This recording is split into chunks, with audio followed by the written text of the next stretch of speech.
नमस्कार मित्रांनो, जय श्रीराम. पुन्हा एकदा तुमचा ब्लॉगर आवरून तयार झाला आणि ब्लॉगर तुमचा आला होता श्री संत शिरोमणी नामदेव महाराजांच्या दिंडी सोहळ्यामध्ये. म्हणजेच श्री संत शिरोमणी नामदेव महाराजांचा समाधी सोहळा झाल्यानंतर आमोशा दिवशी काला असतो. देवीच्या आमोशा दिवशी काला झाल्यानंतर संध्याकाळी असा मोठ्या उत्साहात दिंडी सोहळा निघतो. त्या दिंडी सोहळ्यासाठी आपण आलो होतो. तुम्ही बघू शकता दिंडी सोहळ्यात अतिशय आनंद आपल्याला दिसतोय. सर्व महाराज मंडळी आहेत, टाळकरी मंडळी आणि आपले मृदंगाचार्य महाराज ओंकार महाराज सुद्धा मृदंग छान वाजवत होते.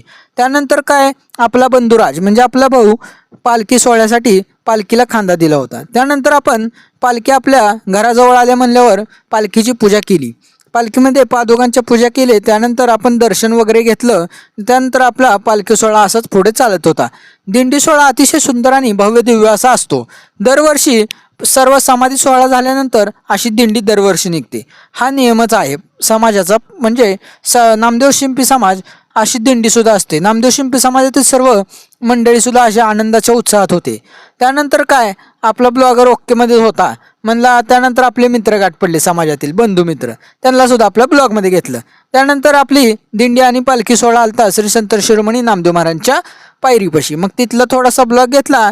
ब्लॉगर म्हणला आता व्हिडिओ आपण इथंच थांबवू, कारण व्हिडिओ तर छान झाला आहे. आणि अशा प्रकारे आपण संत शिरोमणी नामदेव महाराजांचा पालखी सोहळा व सर्व काही बघितले. आणि आपला व्हिडिओ असंच बघत राहा. लाईक करा, फॉलो करा. रामकृष्ण हरी.